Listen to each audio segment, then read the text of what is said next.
Mr. Ramji is an alumnus of IIT Madras and XLRI. He had a highly successful career. Mr. Vallath had the pride of being the youngest COO in India's telecom industry at the age of 34. Later on, he went on to serve as director in Dell and HP. Unfortunately, he was crippled by an autoimmune disorder and had to exit his corporate career. Not one to give up, Ramji reinvented his life as a best-selling author, a motivational speaker, and the co-founder of a technology startup. Today, Ramji's life story is a chapter in Macmillan's 8th grade English textbook. Ramji has addressed over 50,000 students across more than 50 schools as a speaker. Sir, we are fortunate to have you with us today. Now I request you to please share your thoughts on the topic boundless resilience during a crisis with the gathering. Please, sir. Thank you very much. Thank you for the institute to have invited me for this. I love sharing my thoughts with young minds, and this is a wonderful opportunity to have reached out to so many people in Indore. Thank you very much. I'm going to share a small presentation actually, and I'll keep going off and on the presentation depending on the slides. So let me start with that.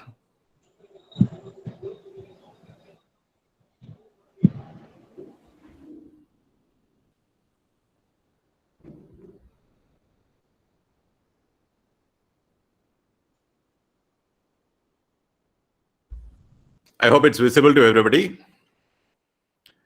So the topic today is about, thank you.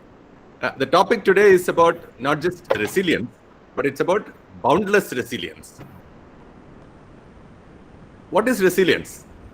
You might ask we can always go to Google or to the dictionary and figure out the exact meaning of resilience.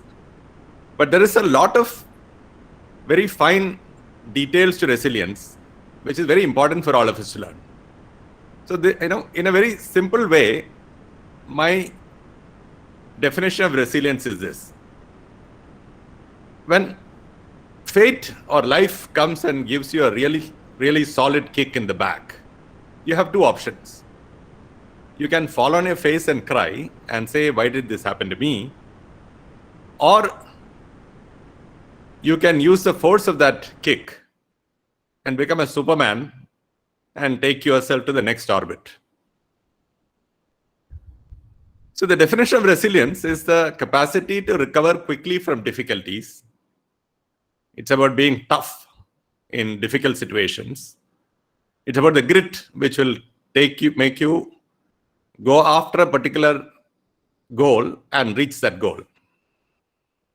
But in my definition, resilience is not just about picking yourself up from difficulties quickly. It's about then how to convert that difficulty into a success story. So every setback has to be converted to an opportunity, and that opportunity into a success. So what I'm going to do today is I'm going to tell you guys the secret recipe for making this happen in your lives. Because as young students, you're at the beginning of your life. There's a long innings in front of you. And the way you play each shot is going to decide whether you're going to be out in your 20s or your 40s or your 50s or your 90s or your 100s, or are you going to hit a triple century? Now, why am I an expert in talking about this? Life has been incredibly challenging and interesting in my case. I've gone through some very big successes, and I've gone through some deep and extremely challenging difficulties. It is the way I have managed to convert these difficulties into successes that has made me what I am today.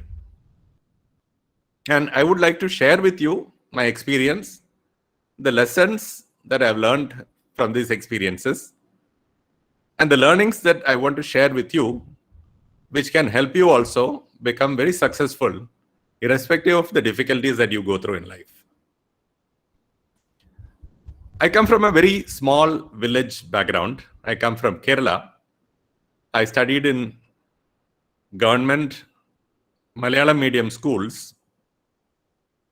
Typically, I'm sure all the people attending this particular talk, most of you come from very good schools, English medium schools, where your parents are paying good amount of fees for educating you very well with the best possible quality of education.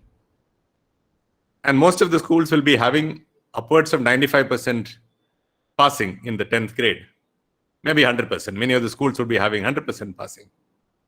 Well, in my school, it was 80%.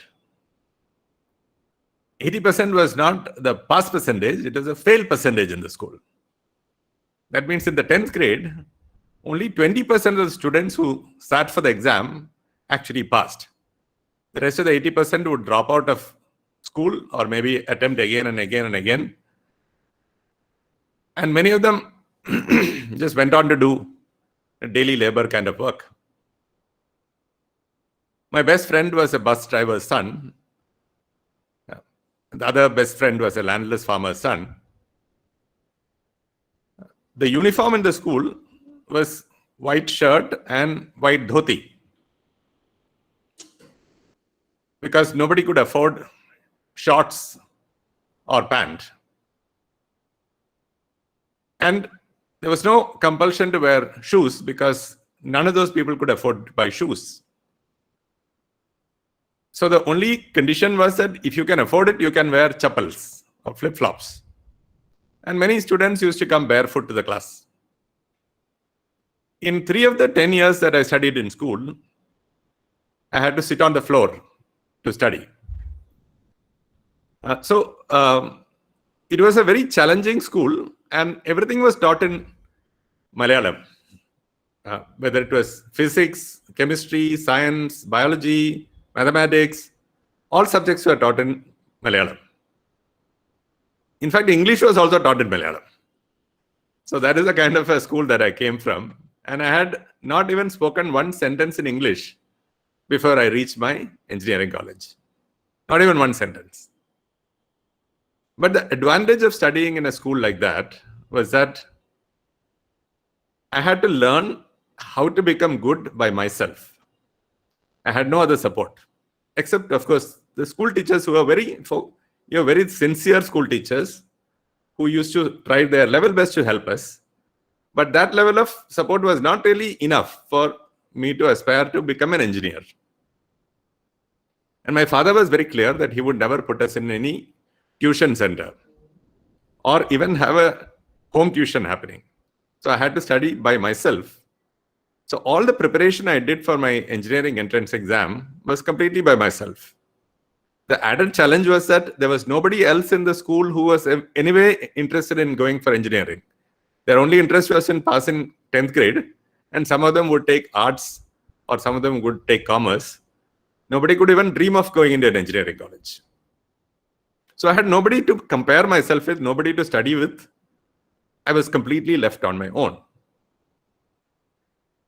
But I think that was the biggest advantage I had, because I thought, because I could not compare myself with anybody, I thought to become good enough to get into an engineering college, I had to solve every physics, chemistry, mathematics problem I came across. Every single one of them. So I would sometimes spend 5-6 days trying to solve a single problem. And my mother would be very worried, because she would think that I have not eaten anything, I have not slept properly, I'll be sitting looking very sad and depressed. And she would think, my God, there's something wrong with me. She would tell my father, go please speak to him and see what is wrong with him. And the only thing I was worried about was to try and solve the problem. But that ability to try and solve my own problems myself without taking support from anybody, to try and find solutions for my own problems, that really made me very, very powerful later on in life. So whatever you think are setbacks in life sometimes actually work out to be the best things that's happened to you. And I will give you many more instances from my life about that. Anyway, because of this ability to solve my own problems, when I wrote And IIT I had just heard of at that point in time. Nobody in my district was even considering engineering college, later on IIT. But I went and wrote the IIT entrance exam just because I wanted to see what it was like. And I managed to get 129th rank out of 3 lakh people who wrote IIT entrance that year. And that was a fantastic rank. I was the talk of the town. All my relatives were going, they were so proud of me. My parents were so proud of me. In my district, everybody knew that this boy has got into IIT. And I was suddenly on top of the world. And I couldn't believe it. But yes, I joined IIT Madras for electronics. And that is when the second big problem happened. As I said, I had never spoken a sentence in English before I came to Madras. This is the first time I was stepping out of Kerala, actually. So I came to IIT Madras, and I realized that I don't have any friends who I can speak to, because all the people in my class, except one person, were all from outside Kerala. And obviously, none of them could speak Malayalam. And I was constrained by the fact that I was scared of speaking in English. Not that I didn't know English. No, I used to read a lot of books. In fact, by the 9th grade, I was reading Shakespeare. So my English was fantastic. I just had the fear of speaking in English. What if I open my mouth and all these people laugh at me? What if they think I'm an idiot? And that was my worry. So I stuck along with my Malayali friend, not meeting anybody else, till one of my seniors came and told me, what is wrong with you? You're in Indian Institute of Technology, not in Kerala Institute of Technology. If you want to make friends and become bigger for that, become a better person, you need to make friends from outside your Kerala. And that is when I really pushed myself out of my comfort zone. I was scared, but I started talking to people. So I picked others from other states who were also poor in English, so that at least I would not look like the only idiot speaking in English. And over a period of time, I realized that they're all nice people. Who, in my mind, I had told myself only Malayalis are good. The rest of the people are all idiots. I should know. Why should I talk to them? Only because I had this huge inferiority complex. But once I started speaking to them, I realized that they are all same like me. And even those people who spoke very good English, it is because they were brought up in families where English is spoken, or they're brought up in metros where there are many more people speak in English. It doesn't mean that they are, anti-nationals, or they don't like India, that kind of stuff. So for me, it became a very big eye-opener. I realized that the more we reach out to people who are different from us, the more we grow as people. We learn so much more from them, and we grow. That is number one. Number two, pushing ourselves out of our comfort zone to do things we are scared of doing will give us enormous amount of courage to do things we have never done before. So each time we take a step outside our comfort zone, do something which is slightly difficult, which will make, which we are scared will make us look like idiots. Actually, we become better people. We become stronger, we become more empowered. And in life, there will be so many instances where the person who does something outside the normal is the one who succeeds.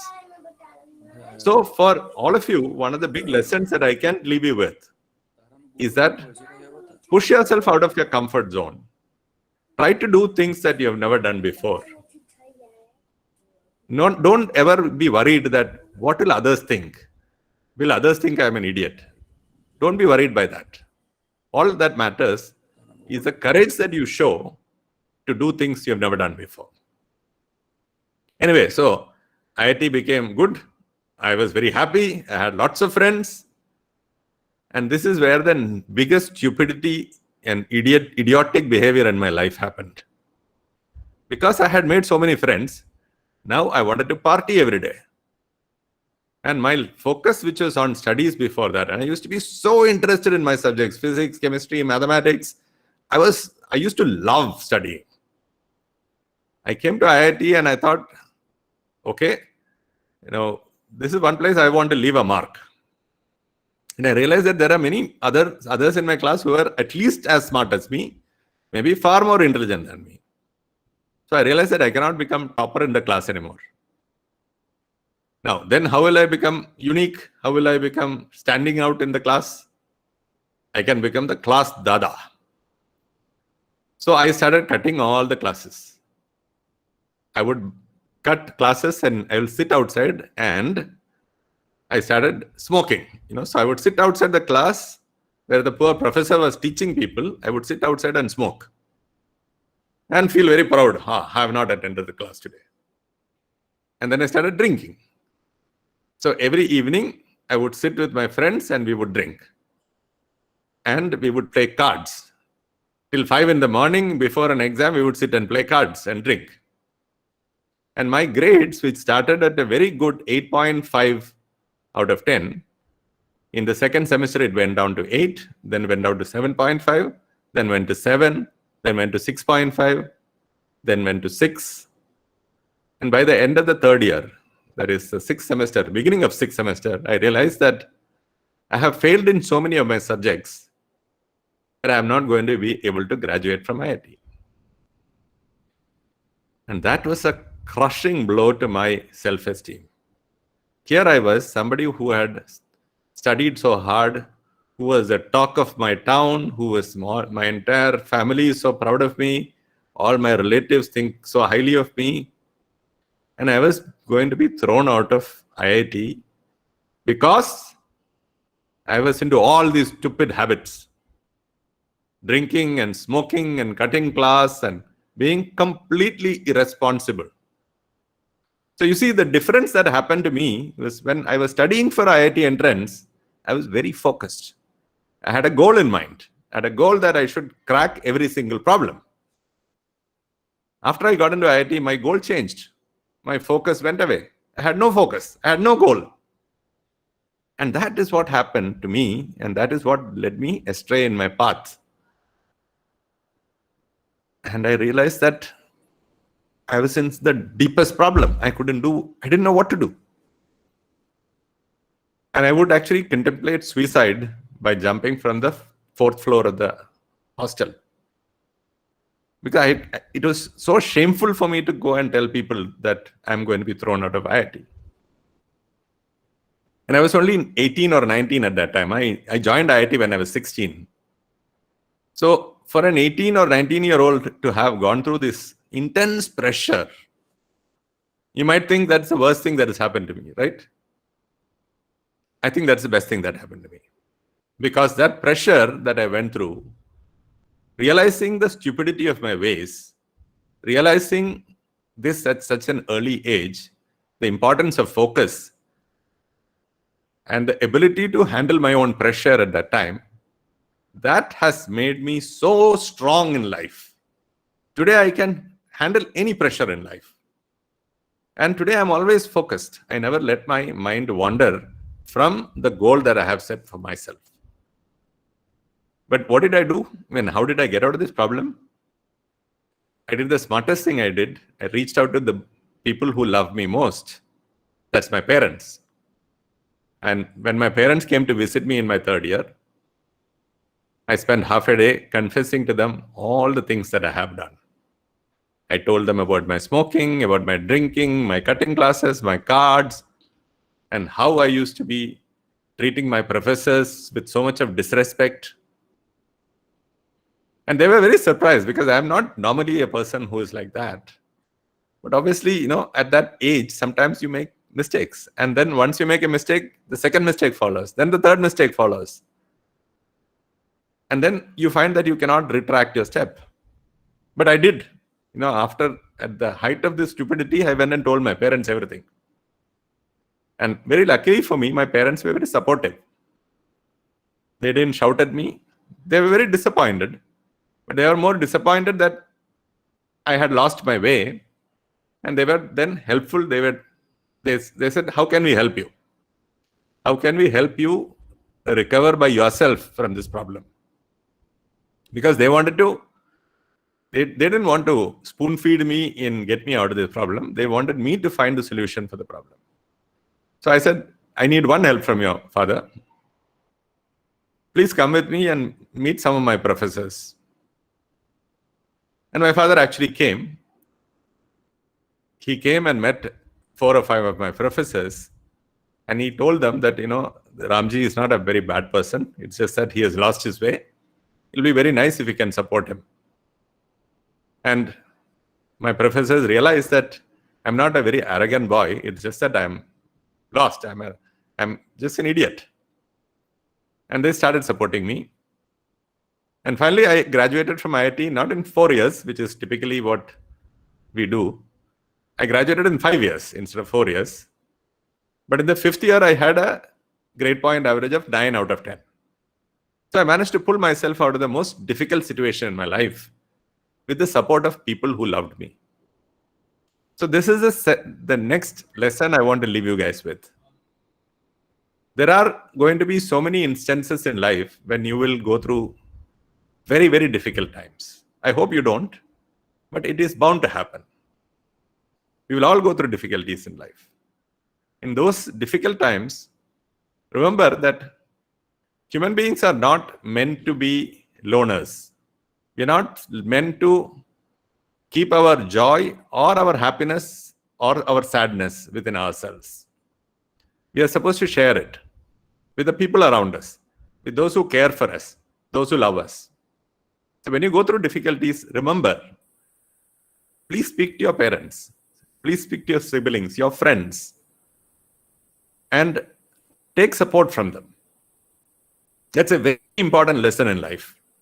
If you don't do that, you'll end up suppressing all these emotions within yourself, and it can lead to so many different problems in life. You can have stress disorders, you can have heart attacks, you can have blood pressure, you can have sugar. All this is because of stress. And stress happens when you keep things within yourself without sharing with others and letting them share the burden. I'm sure your parents and your relatives would be very, very happy to help you if they know that you're going through difficulties. It is just that you need to reach out and seek help. And to be able to do that, there is a technique for that, which I'll come to later. Anyway, I finally graduated from IIT with a BTech in electronics, a very coveted degree. And then I did my management in XLRI. And my life took off like a rocket. I started working at the age of 24. And by the time I was 34, I became the youngest chief operating officer in the telecom industry in the country. If you had to ask me the 2 reasons why I became that, I can tell you the 2 reasons. Number 1 is I was completely focused on my goal. And that lesson I learned because of my failure in IIT. So that failure actually taught me a big lesson, right? Always be focused. The second reason I reached that level, such a young age, is because of the upbringing I had, where I was studying in this small village Malayalam medium government school, and all my classmates were impoverished, poor people who could not even afford to wear chappals. Because of that, I respected every individual in my organization, whether it was the peon in the office, to the person who cleans the office, to the person who makes tea for everybody in the office, to my subordinates, to my colleagues, to my managers, to my bosses, my CEO. I treated all of them with equal amount of respect. For me, each of them was a professional doing their job. Just because somebody was earning a less amount of salary did not mean they were not contributing to the organization as much as I did. So that respect which I gave to people ensured that people around me always respected me. Because the most important thing to remember about respect is that you cannot demand respect. Even if you are the CEO of an organization, you cannot demand respect from your peon. You will get respect if you earn respect. Otherwise, you can scare them to do things for you. You can make them obey you. But that doesn't mean respect is there. Respect will come, and for a basic, the most fundamental criteria for getting respect is to give respect. If you give people respect, there's a very high probability that they will give you respect. Of course, then you have to earn your respect by doing the right things at the right time. But the basic criteria is that if you give respect, only you will get respect. If you disrespect people, they might still obey you. They might still think you're a good person at your work, but they will not respect you. And so this respect which I gave to people was, I think, the second reason why I reached this level at such a young age.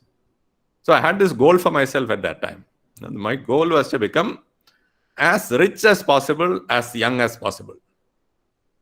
And I also wanted to become the global CEO of a Fortune 500 company at the age of 45, or before the age of 45.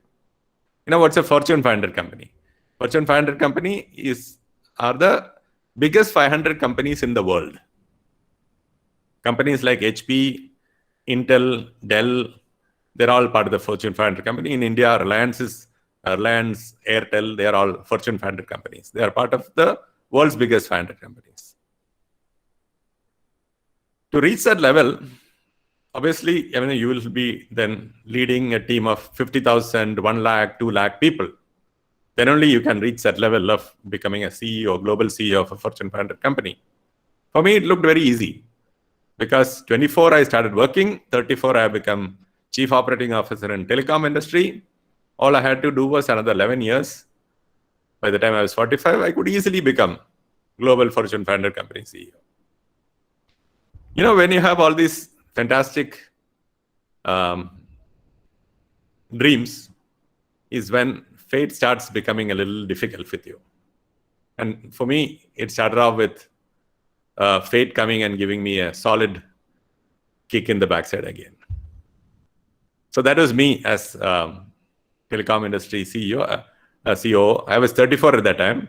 Well, I still had gray hairs at that time. So I might look a little older than 34, but I was 34. What started off as a very small inconvenience, it started for me as a small shaking of my fingers and hands every time I tried to pick up a fork or a spoon, or a slight loss of balance every time I tried to climb up or down steps. And I had no idea what is wrong with me. But this problem persisted. Every time I tried to pick up a fork or a spoon in my hand would shake. Every time I tried to hold a pen, it was difficult for me to hold a pen. And climbing up or down steps, I needed to hold on to a railing. Otherwise, I would lose my balance. And for the next 7 years, this problem persisted.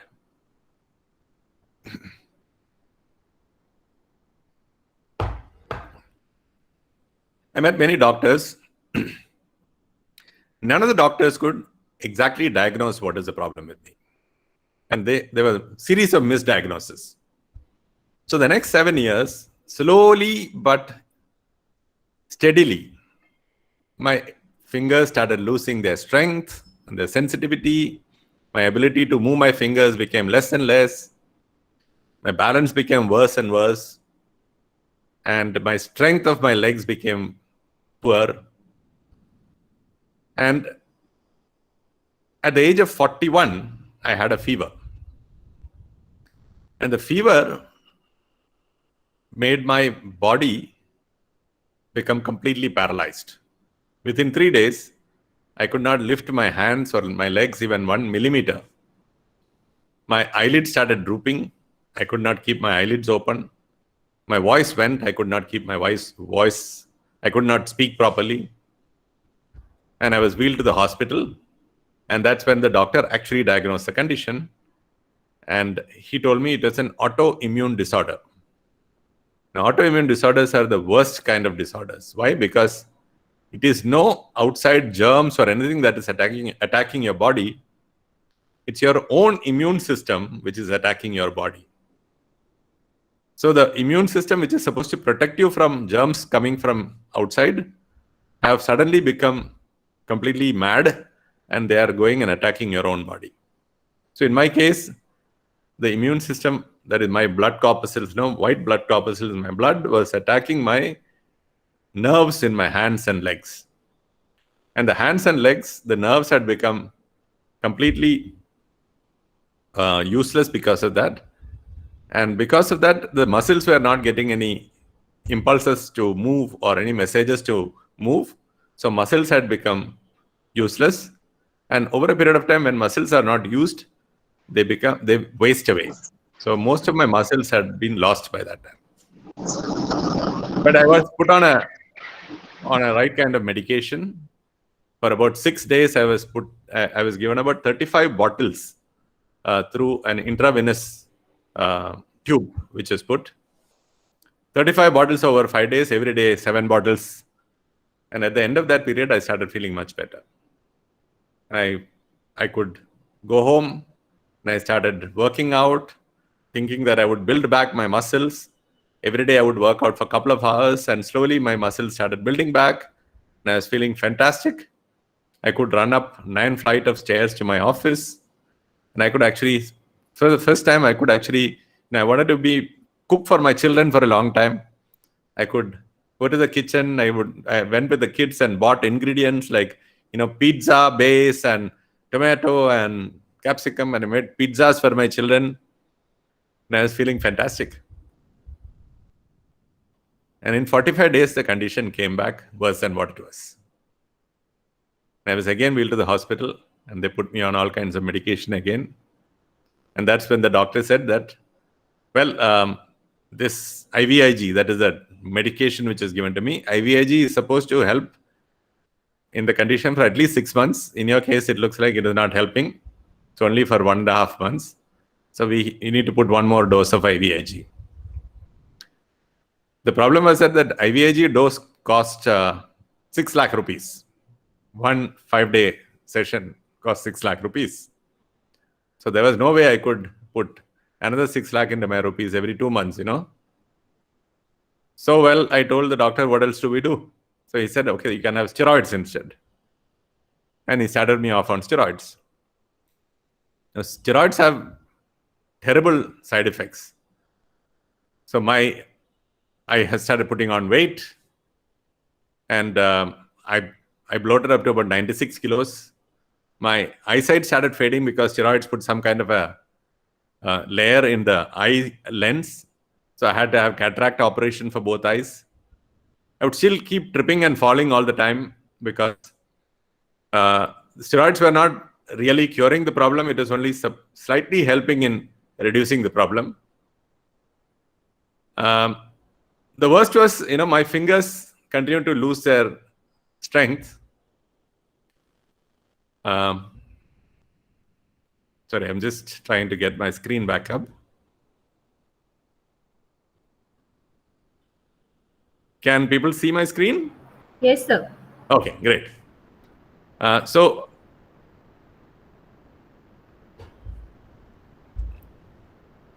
this is what I used to look like in those days.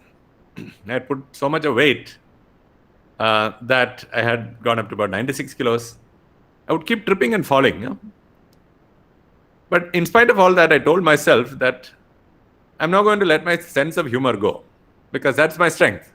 The ability to laugh in the most difficult situation and also make others laugh.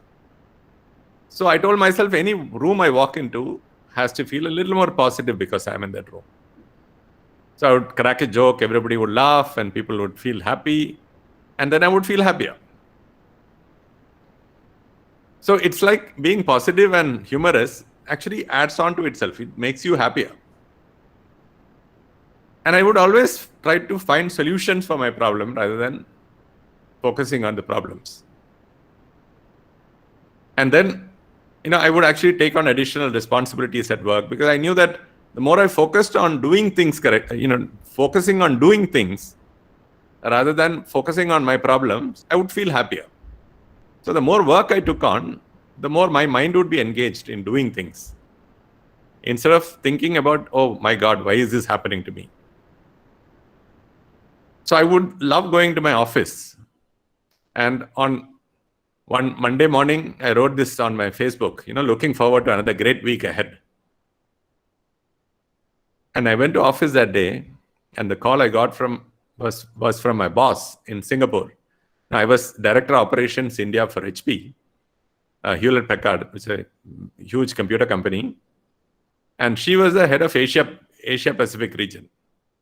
And she called me to tell me that I am being sacked from my job for some reason which was totally unfair. So there I was.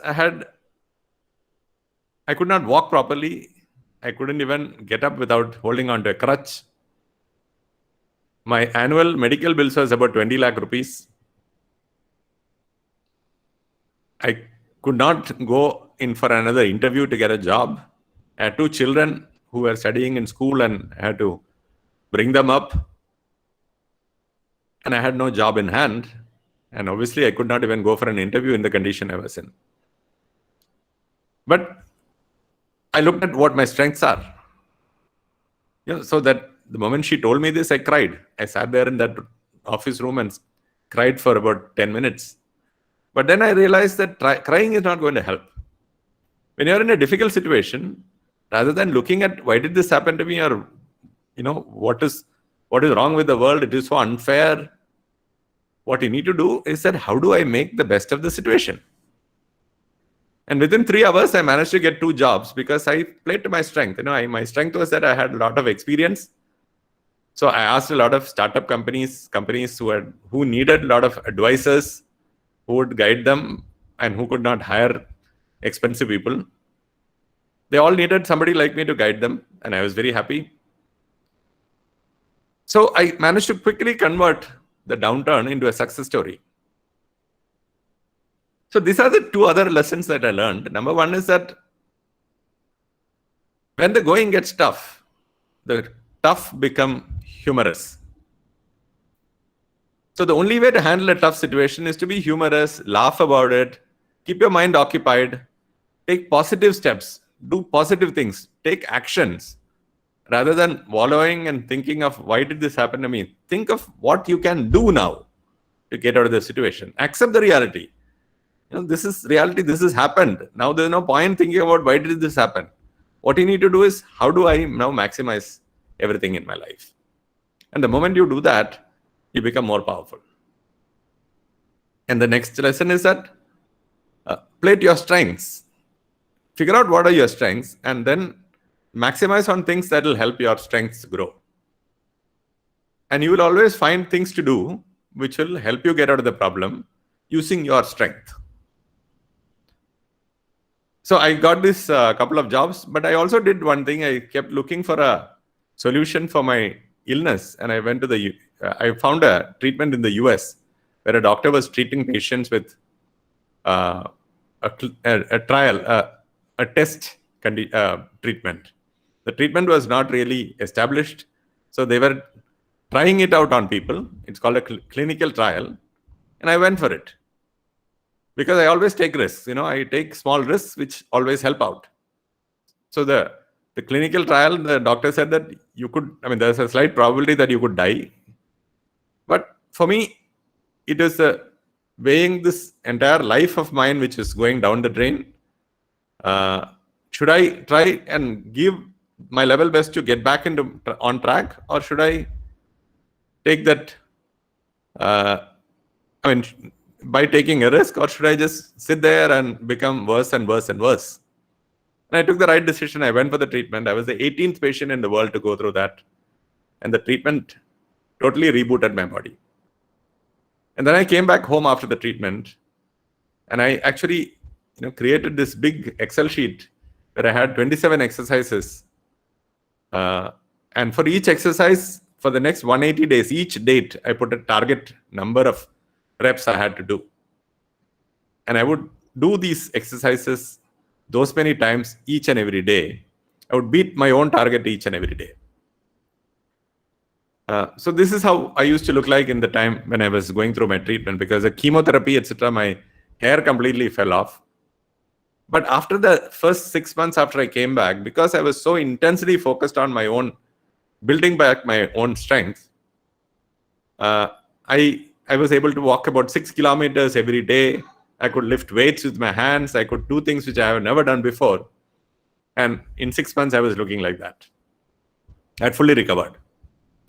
But then I also wrote my first book, starting from the hospital bed in Chicago, because I knew that was my strength. I had a good sense of humor. I had creativity. I could write a book.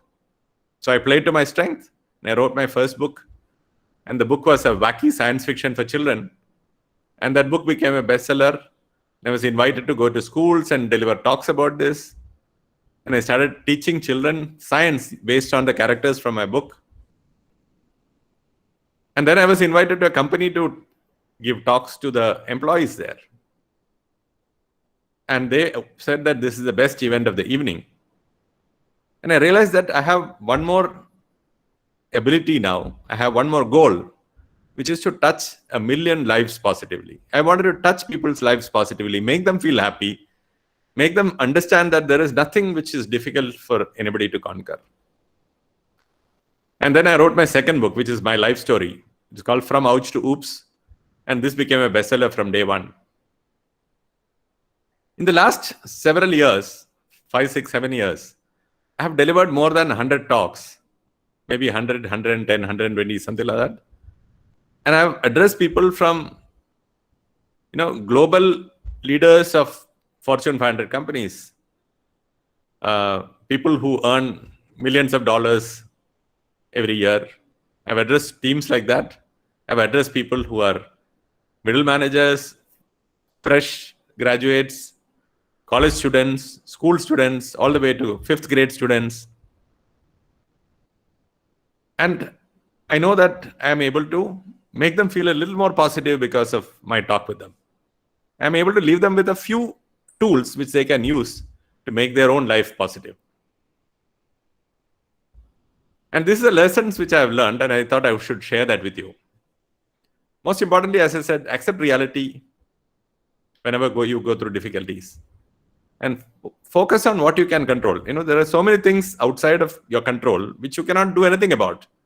There's no point thinking about and crying about it. For example, the COVID situation. None of us have a control over what is going to happen in COVID. We don't know whether this is going to last 1 year, 2 years. Will it go immediately? Who will get infected? We can only protect ourselves by vaccinating or by keeping a mask on, keeping to ourselves. Now, many of you students, you don't know what's going to happen in the future, right? You don't know whether you're going to have your board exams. Without the board exams, how will selections to universities happen, to colleges happen? You don't know. So what is the point of worrying about it? What you need to do is to spend the time now to build and invest in yourself to become better human beings. So that when things start opening up, when things become clear, you are a stronger person, you are a better person because you have invested this 1 or 2 years of your life in building yourself up to become better. Now, how do you do that? Take subjects that you are most interested in and learn to become very good at that. There are so many online courses available, so many articles you can read for free, so many great things which you can do. Or you can pick up a skill like, singing or painting or talking, being a storyteller or giving public speeches. Pick up a skill and become very good at it. Figure out which are your strengths and keep building on it. And maximize every moment of your life becoming a better person. Every day morning you get up, you ask yourself, am I a better person today than I was yesterday? If you are, then you are on the right path. And remember that you are not alone in life, ever. There are so many people who love you, who care for you, who will be there to support you. But how do you make it easier for yourself to ask for help? And I have cracked the secret for that. In my life, I always reach out and help others, as many others as possible. And when you are helpful and supportive of others, there are 2-3 things that happen. Number one is the more helpful you are to others, the more your own confidence goes up. Because you know that you are actually wanted. You are somebody who can help others and your self-esteem goes up. You think you are a better person and your confidence goes up. That's number one. Number two is when you help others, what you're also doing is that you are creating a network of support of people who will support you when you go through difficulties. Because the more number of people you help, the more likely they are to help you. The third thing is when you support others and you're helping others, you feel happier. Being kind to others always brings in something called oxytocin in your brain. It's a chemical, and that chemical makes you happy. And the last thing is, when you're helping others, you realize that you're part of this society where everybody's job is to help others.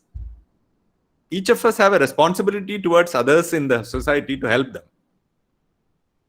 So when you start realizing that, then you have no problem asking for help also. And somebody who is constantly helping others and also constantly taking help from others are likely to succeed in life much more than people who do not either help others or take help from others. So remember, every day, try and help at least one person in life.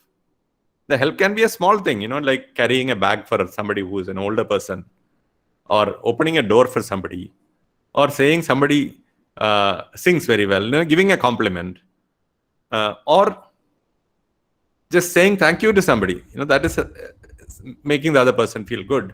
All these are ways of helping people. And the last thing is always try and do something which you've never done before. Push yourself out of a comfort zone. So for me, giving a public speech was something which I had never done before. But when the opportunity came, I was very, very scared to do it. But I said I should do it. It's a new opportunity which is coming to me. I pushed myself to do it. I was petrified. My voice was trembling. My hand was shaking. But at the end of that session, I knew that I had a good ability to do this. Today, I have delivered 100 talks. And only because I took that first step of pushing myself and doing it. So every day, try and do something which you have never done before. Like if you are drinking tea every day and you never had coffee, have coffee for a day and see how it is. If there is a particular kind of food you don't like, try that out and see if you like it. If there is a person you have never spoken to in class, speak to that person. Push yourself out of a comfort zone a little bit at a time every day, and you'll become stronger and stronger. So these are the few secrets I want to leave you with. Today, I'm the startup co-founder of a very nice tech startup. I have addressed more than 60,000 children across about 60 odd schools in the last 7 years. As Sir said earlier, my life story has become a chapter in an 8th grade textbook called English Ferry. And I have children who reach out to me from across the country telling me that they read my story and they're feeling very positive and inspired by it. I would never have been able to do any of this if I had not gone through all my difficulties. So remember, whenever you're going through difficulties, that time it looks like it's the world is crashing around you. The Himalaya is sitting on your head. But actually, it is just making you stronger. 2 years down the line, 3 years down the line, 10 years down the line, when you look back upon that time, you will realize that moment was the moment which made you a far stronger person. So you need to learn how to use those moments to make yourself stronger and build your future and become more successful. I still have a lot of difficulties. My condition, which went off completely for some time, came back. And not fully, but I had a slight relapse. So for the last 5-6 years, my balance has been bad. So I keep tripping and falling. I must have fallen about 50 to 60 times in the last 5 years. And each time I fall, either I sprain something or I fracture something. I have had 10 fractures in the last 5 years. But as you can see, I never stop smiling. Because, well, I accept reality. This is the reality. And then I need to maximize what I can do. So I can do a lot of things. Even though I cannot walk properly and play cricket or play football or jump around, I can do a lot of other things which are fantastic. I can talk to kids like you and then, give you fantastic hope for life. I can write books. My 3rd book is coming up now. I'm making online courses. In fact, all of you should log on to my website, ramgvallath.com, and register yourself in it, because I will be coming up with a lot of online courses which will help you. And I want to leave you with 2 lines from a very, very important poem which I learned long back. This poem is written by somebody called William Ernst Henley, and the poem is called Invictus. Invictus means invincible, the unconquerable. It talks about that part within all of us which is invincible, unconquerable. It is our spirit.